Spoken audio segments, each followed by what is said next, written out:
views expressed on this program are those of the hosts, guests, and callers, and are not necessarily those of this station, its management, or other advertisers. You're listening to Transformation Talk Radio.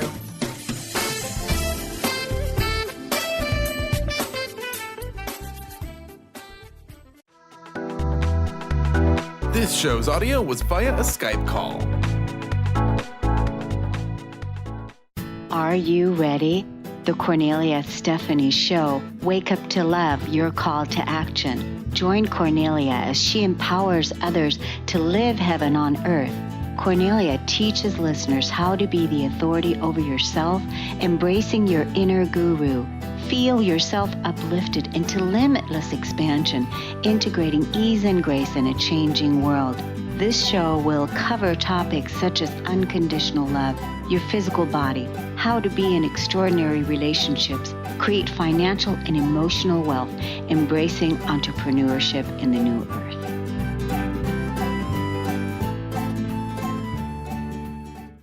Hello, everyone. Welcome to the Kornelia Stephanie Show. Wake up to love, your call to action. Global galactic actions for a new earth. I'm here today with my very special guest, Bob Skeele, and we're talking about God, Christianity, and Christ in the New World.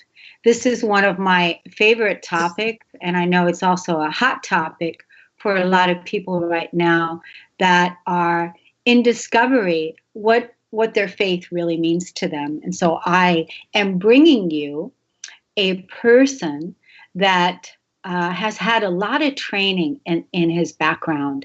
And I'm really excited to share this special day right now. Today is December 22nd, and it's a very sacred and holy time for all of us.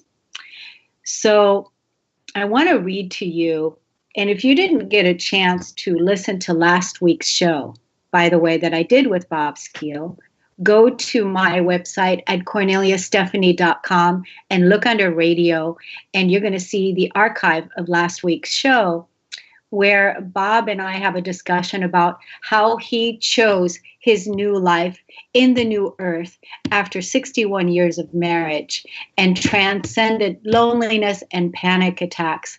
And here he is again with us today. Last week, I didn't get a chance to read his bio because I had some technical difficulties. And so I want to share that with you all today, which sets the perfect stage for what it is that we're going to be talking about. After working 7 years at churches in Minnesota and the next 27 years at small liberal arts colleges in Maryland, New Mexico, and Vermont, Bob and his wife, Joanne, moved to LaConner, Washington in 1987, quite happy to settle down in one place.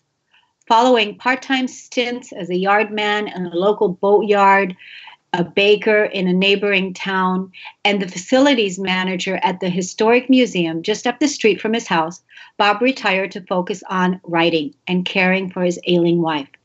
Since her death in 2012, Bob has continued with his writing, publishing his 8th book of poetry and prose in 2017. At the age of 90, he sees every reason to keep engaged in things that matter, such as writing. He expects to complete another book in 2018. Other passions include maintaining his physical and spiritual fitness, supporting caregivers whose loved ones are suffering from dementia, and participating in the life of a local church. If you were to ask Bob what he's most proud of in his long life, he would cite 4 things: John, Matt, David, and Susan, the names of his 4 children. They are making a wonderful impact on the world they inhabit. Nothing is more satisfying to Bob than that. Welcome back to the show, Bob. Thank you, Kornelia. Nice to be back. Wonderful. And this, your bio, it's absolutely amazing. Reading about your life and the long history that you have had being a Christian. Would you agree with that? being a Christian in your life? Yes, that's been an issue that I've been working with all of my life in terms of my life in the church. When I was growing up and deciding on what my occupation ought to be, I finally decided the church had to be it because it was the closest thing I could think of that matched my own interest in the good and in terms of helping people and doing something worthwhile. I did not see myself going into business, not to downplay business or commerce, but it did not seem to be the thing for me. The thing for me had to do with hope, had to do with the possibilities within the human being to amount to something, and that's where I wanted to work. So that's where I wanted to spend my time. So I started in that direction, and I was lucky enough to be able to go to Yale Divinity School and study 3 years there. And from there, as you say in the bio, I went on to serve 2 churches for a amount of time, 7 years, not too long, but enough to give me a taste of what that was and the vocational desirability of that for many people. I felt, though, it was not my calling. My calling was more in the collegiate atmosphere, more in a free give and take atmosphere of the intellectual life. So that's the direction I went, and I haven't been disappointed with that. It's taken me in many wonderful routes and helped me to have create many friends and have many wonderful discussions and times that I really enjoy thinking about even now. So it's been a great life. Wonderful.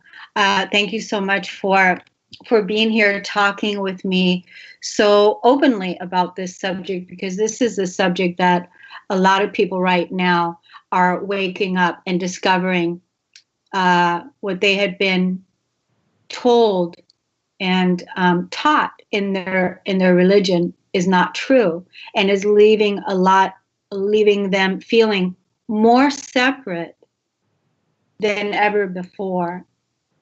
How do you feel about that? I can understand that feeling entirely. One of the things that I decided, as I said to you earlier, was to move out of the church.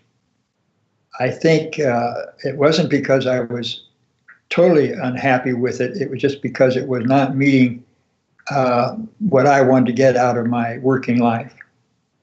So I looked at the possibilities for myself and decided on the pursuit of the kind of life that would have me working with a younger set of people, college age, and that turned out to be a delightful experience to undergo. I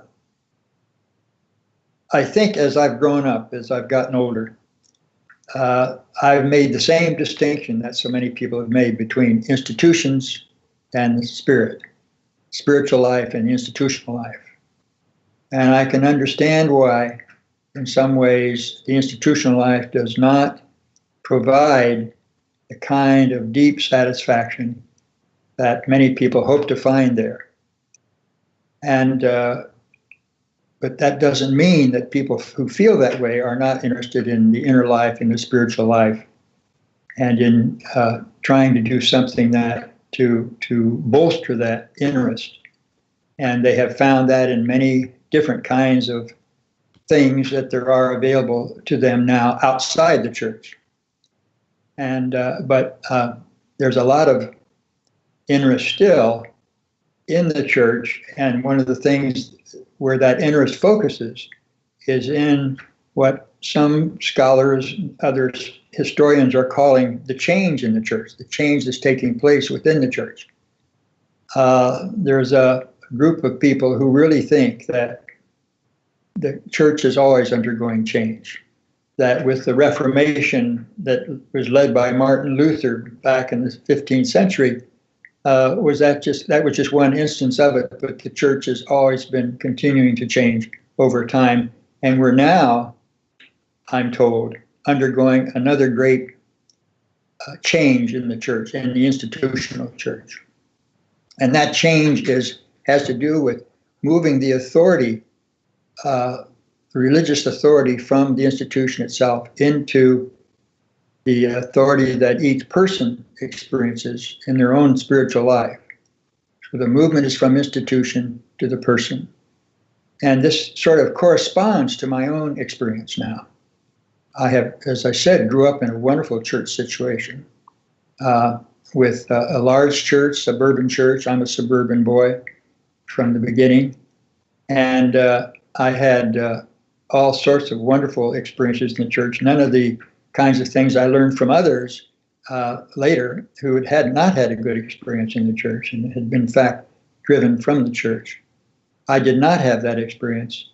I had a very happy experience in the church and enjoyed it immensely. But the thing that I realized in this whole business, this whole journey of mine, was that the church was helping me to understand some important things about life. One of them was that to be a good Christian, to be a follower of Christ, it was important that you worked at helping others at any cost. The whole idea of Christianity was to be of service, starting with your neighbor. And that neighbor is, from what Jesus teaches, is, you know, from the familiar story, the Samaritan story, the parable of the Samaritan, that the neighbor is anyone who needs your help.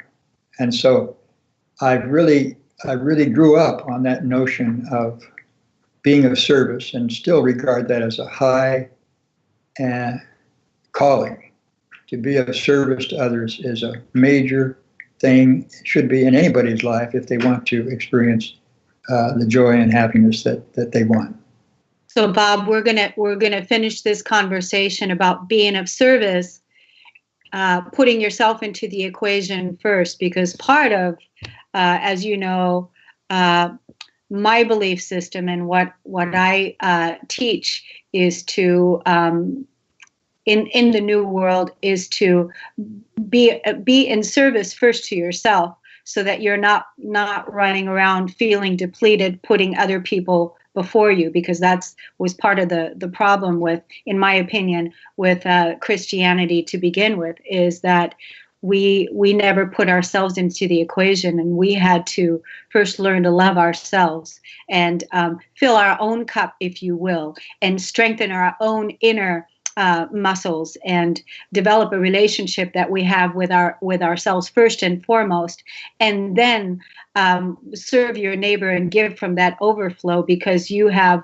healed the separation wounds from your own being first and foremost. And I think that's the difference right there, is from the old world and the new world. And we're going to be talking a little bit more about that when we come back from break. I'm talking with one of my favorite people, Bob Skeele. We'll be right back.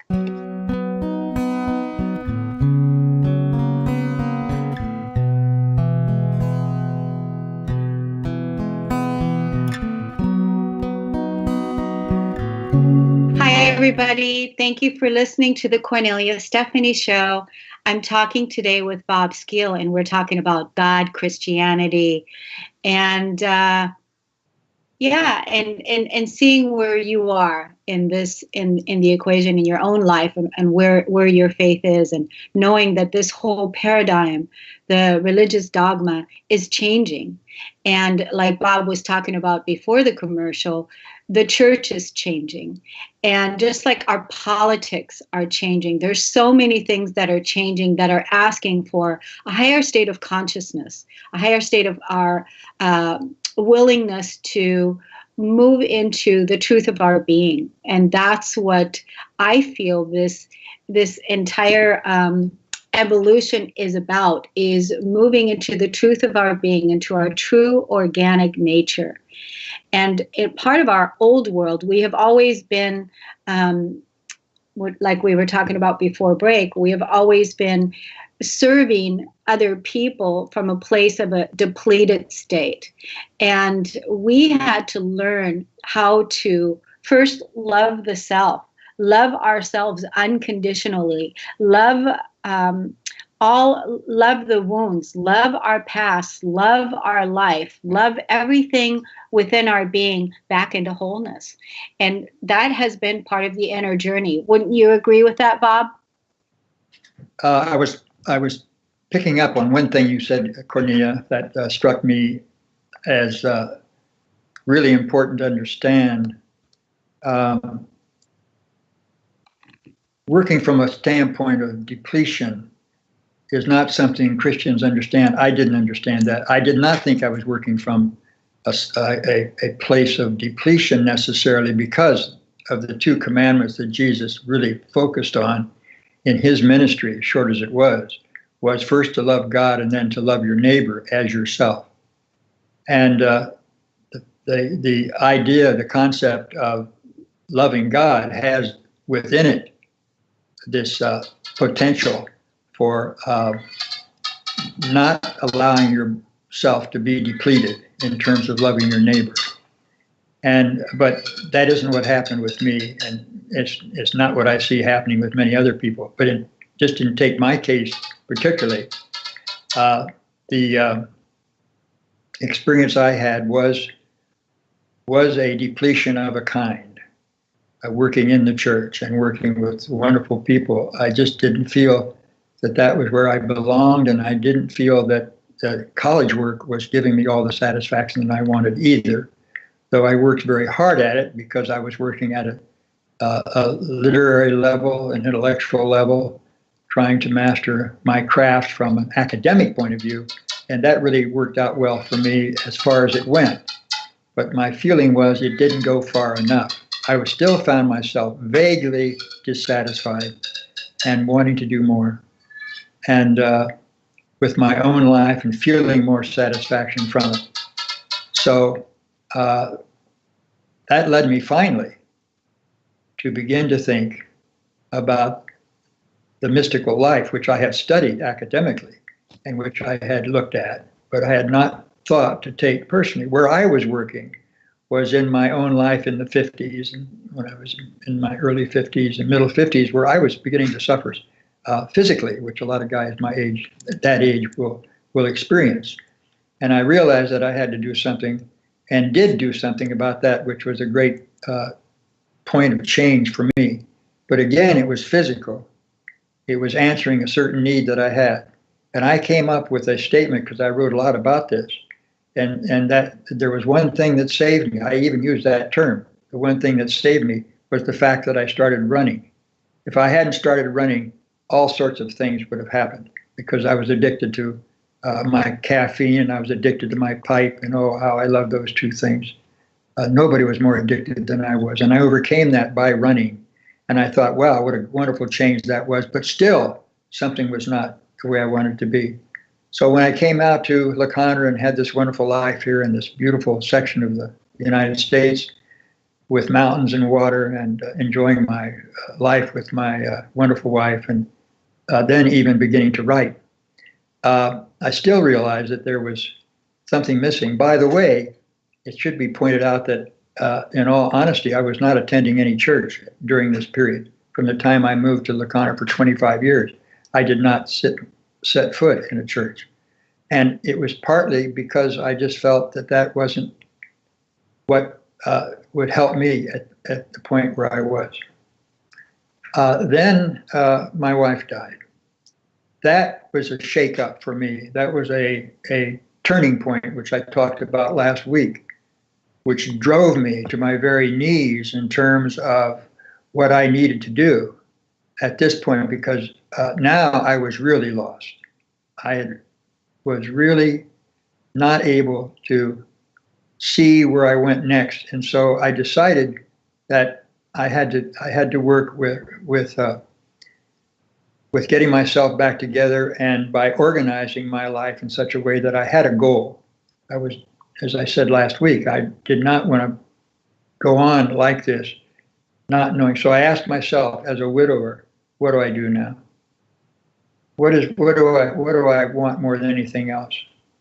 And I felt that was both to love and be loved. And I thought, well, and particularly in terms of love, trying to love in a way that involved no judgment, involved in talking. I was talking in terms of unconditional love, and so that's what I focused on, and that began to point me in the direction of a whole new direction for me, a whole new journey for me, a journey that took me finally to an empty parking lot and to Kornelia and to my introduction to Kornelia's retreats and to her lively friends. And that led me to a whole nother part of my life that, in fact, had been missing. It was the life of the heart. It was the life of the spirit. It does not mean I was abandoning my mind, far from it. It just means that I was bringing my heart up to equality with my mind, giving it some room in my life, in my thinking. And I'm still working with that concept now. It's, I think I've made some headway to the point where at least I'm beginning to feel somewhat at home with myself, because I'd never lived alone until after my wife's death. And now I'm beginning to find another partnership in my mystical relation with God. And so who needs the church under those circumstances, right? What I found was that as I began to develop the spiritual life, thanks to Kornelia, I discovered that I was more interested in the life of the church. So I've come back where I started.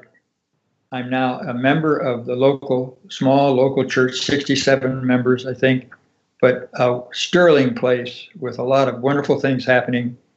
And I feel right at home there. I do not always feel at home with the old theology that comes out sometimes in the hymns we sing and other particular rituals that I find just need updating seriously. But other than that, I'm feeling okay with that as I develop my own spiritual life. And I think it's been remarkably good that I've been able to focus now on myself, which I started out thinking was, given my Christian training, a form of selfishness.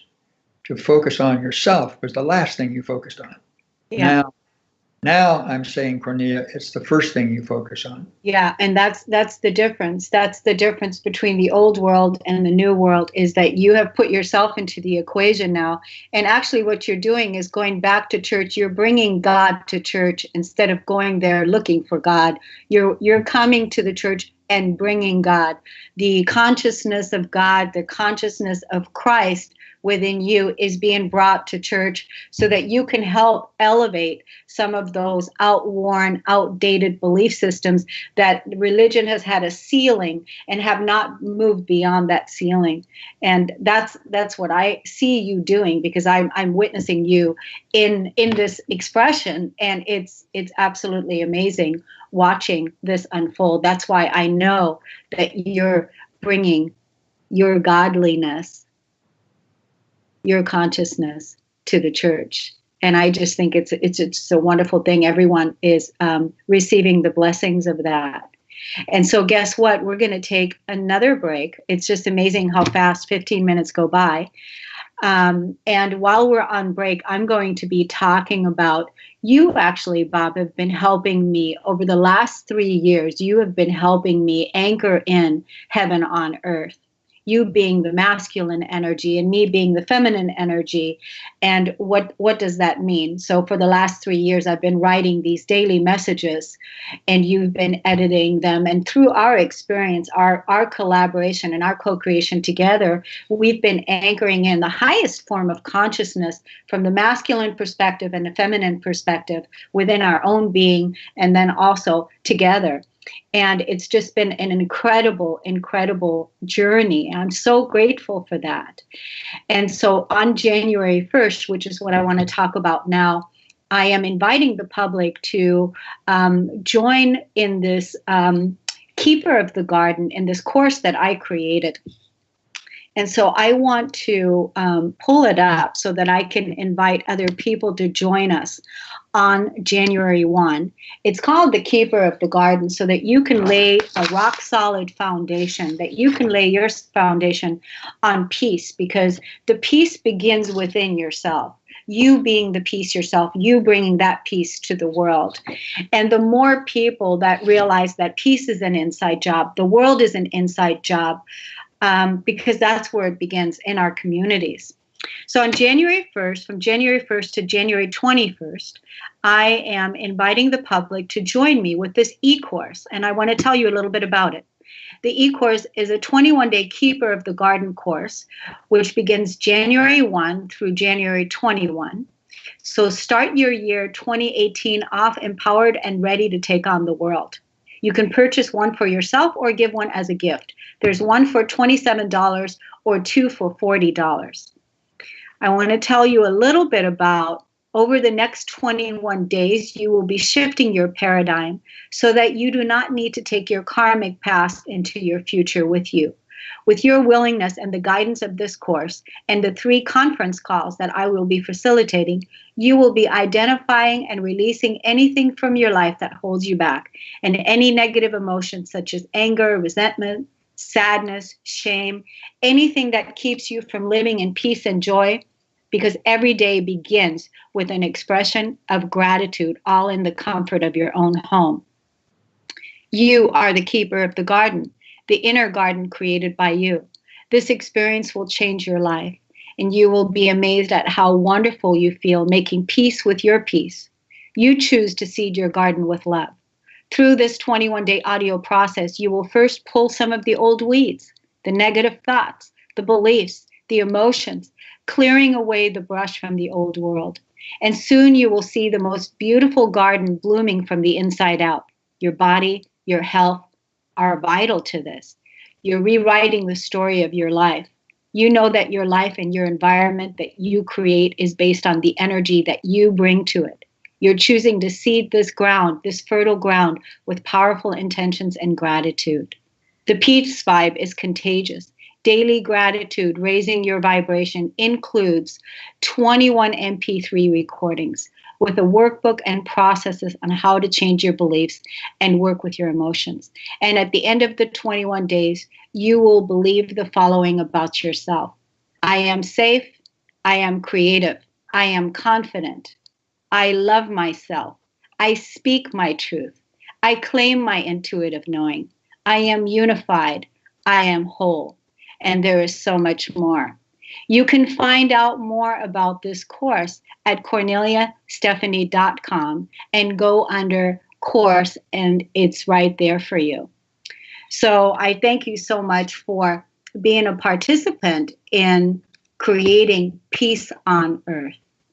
And so now I'm back with my guest, Bob Skeele, and we're talking about peace on earth. We're talking about unconditional love. We're talking about Christ and the church and finding new ways of living and being. Thank you so much for being on the show today, Bob. Thank you, Kornelia. It's always fun to have time to talk with you. Wonderful. And so now you were saying that you just recently started attending the church again. And bringing your God self to the church. Yeah, I hadn't really thought of myself that way, but that's a interesting way to think about my life in the church now. I suppose it is different than when I first started out, first tour of duty. which was for 7 years in 2 churches in Minnesota, which was a wonderful thing in itself. But I certainly wasn't thinking at that point of bringing any sense of godliness or where I was to the church, because I didn't feel I had anything to offer at that point. I was just in the learning stage. Now I'm at the other end of that continuum. And yeah, it is true. I am bringing something to the church, I feel. But at the same time, I'm learning as well, because the minister there and many of the people there in leadership positions are providing me with a lot of wonderful insights about life and about their place in it. And so that's helping me as well. Can I ask you, how do you deal with, the language that's used? Because that's a part that's really offensive to me, because it's so out of integrity. Part of the religion, as you know, that, you being a traditional per se Christian and me being a mystic. I've never studied religion. I've never studied the Bible. I don't know anything about it, but I have a complete relationship with my Creator, and I realize and know that the Christ consciousness lives within me, and it's done through my own experience, and it's done through my own practice of the relationship that I've cultivated with my Creator. And so I bring that energy into every experience, but it wasn't always like that. But part of my choosing this path is some of the terminology that is being used, like guilt or sinning. Sinner. Yeah. Mm-hmm. So, some of these things, they are so out of integrity with the truth of who we are as God beings, as Christ beings. Because again, we're not waiting for someone to come and save us, because we are saving ourselves. We are the prayer. We are the answer to the prayer that we are seeking. We're willing to be the peace. We're willing to be the answer. We're not waiting for God or Christ to come back, because we already are. We already are back. And so some of that terminology that's still being used in the church, like being a sinner or guilt, how do you deal with that? Yeah, I think a lot of it, Cornelia, is just the terminology. We've associated bad feelings with certain terms, and I think to a certain extent that's okay. That's understandable.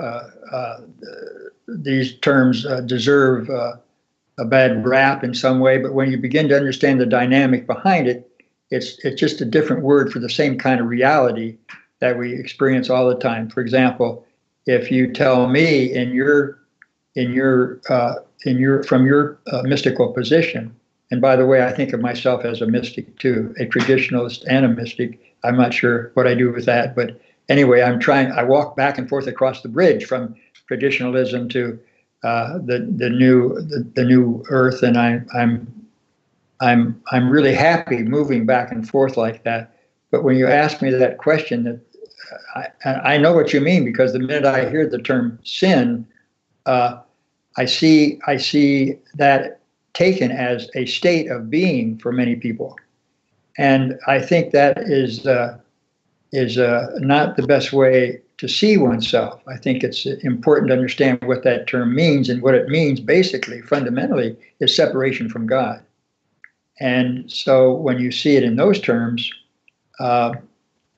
it's an understandable term. It is something that's a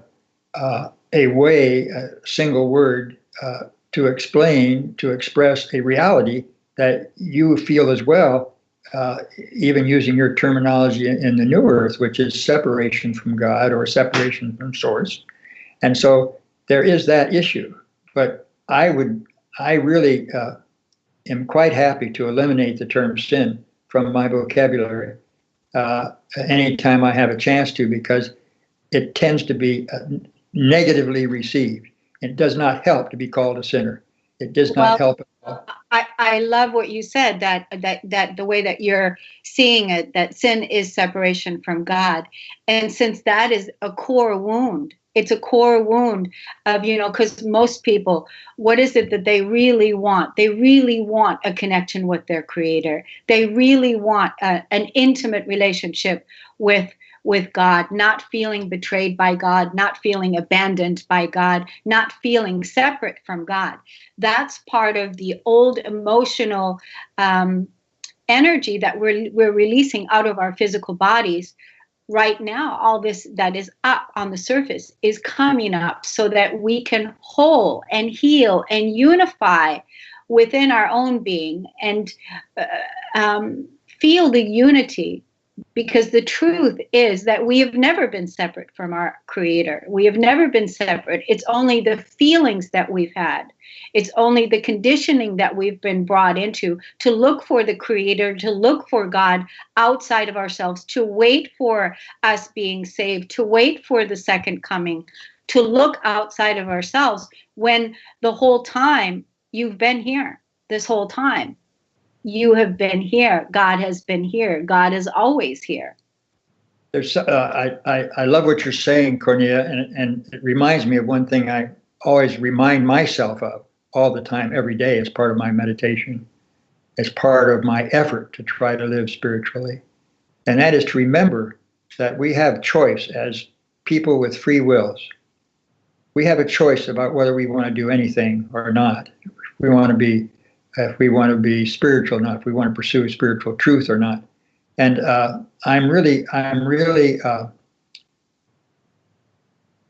think that the use of the term choice, that we have a choice in all that we undertake, is really an important thing to understand. And at one point, I came to the conclusion that I have a choice and I'm making it. A new choice that I really hadn't made ever before. And that was the choice to see myself as a child of God. That is nothing special when you think about it. That is an effort to describe how I see myself in relation to the universe. I see myself as a product, like everyone else, of the evolutionary progress that we're making as a world. I see myself as part of that evolution, and I see as part of that evolution that I am as they say in the Old Testament, in the book of Genesis, made in the image of God, and that as such I have certain characteristics that are important to understand. I have the ability to love. I have the ability to create. I have the ability to heal. And I feel that what's important for me is to be conscious of that and try to both speak with gratitude about the fact that I do possess those things, and then to do all I can to tap into those capacities and to make some of it. And so I'm seeing in that connection, my definition of God then becomes much more internal, much more meaningful to me. It's not an abstract form. It does not take an abstraction. It is an internal thing that is seen in terms of force, in terms of energy, in terms of light, and the whole concept of God as a being out there someplace it completely evaporates. It's all within me now, given by God to be sure, but part of the evolutionary process. So my whole feeling now is my offering to the church, if you will, is to pull God inside as well, and to make it part of my life and part of every other person's life within the body of Christ, working from the inside out, and not be preoccupied. Yeah. I love that. And like I said earlier, everybody bringing God to the church. It's wonderful. It's wonderful. And imagine if all the people were thinking that at church were feeling that they are part of God, they are children of God, and they're now bringing that to the community, and everyone being awake and using their energy, their light, their love to create amazing things in the world, instead of feeling so bad about guilt and sin and all the other dogma that has that's just heavy and old and needs to be left behind. And that's part of the reason why all of that is changing. And so I want to thank you for bringing your mystic to the church and assisting them in their evolution as well. We're going to take a break and we'll be right back.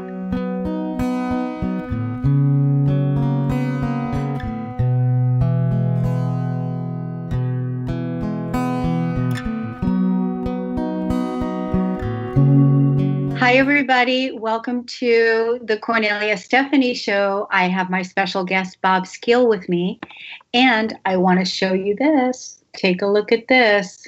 This is a $100 bill, and I want you to call into the radio show right now at 1-800-930-2819, because I want to give this $100 bill to you. So give us a call at 1-800-930-2819, and when you call in to claim it, I'm going to tell you exactly what to do to get it, okay? And so the other thing I want to bring up is I have a few events that are coming up next week that I want to remind everybody about. Yesterday, I received a phone call from the senior executive producer of the Dr. Pat Show, and she invited me to, if I wanted to be a host for the Dr. Pat Show next week, Tuesday at 11 a.m. And when she called me, I said, wow, I had to look at my schedule to see it's the day after Christmas. And I felt like it was such an honor that I was invited to step into the shoes of Dr. Pat and host on her program. So last night I put together this show, and I want you to put it on your calendar and join me next week, because I'd love to have some audience participation. So this is what I wrote out. All hearts on deck as we bring closure to 2017, making peace, offering forgiveness and compassion for all the challenges that life brought us. Kornelia will lead a powerful collective release process so that we can usher in our shiny new blueprints on a clear foundation. There will be a guided meditation so that we can build our new world on the principles of peace, balance, and joy. Kornelia will invite you to choose your highest reality that you're ready to live and take action on in practical ways, knowing full well that you are the creator of your reality and you're not settling for anything less than the best for yourself. You're ready to manifest the miracles you came here to experience and live the life you dreamed of. Call in at 1-800-930-2819 next Tuesday at 11 o'clock and share with the world your voice, what you're grateful for, and your new word for 2018. That's on Tuesday. And then on Friday, I have my show that runs every Friday, 12 noon Pacific time. And I'm bringing on the author of The Magic of Finding Love and Peace. Now take a look at this book.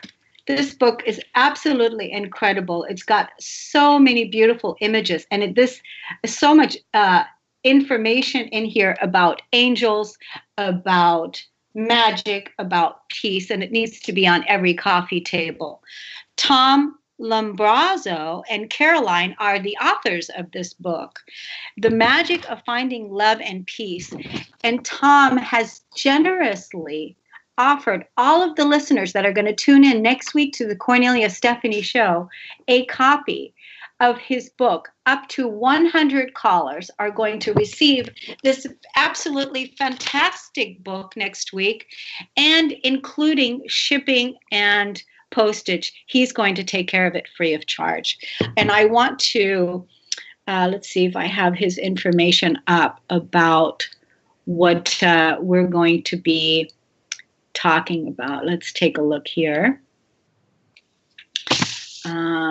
We're going to be talking about his experience, about what his experience is, and his life about finding love, magic, and peace.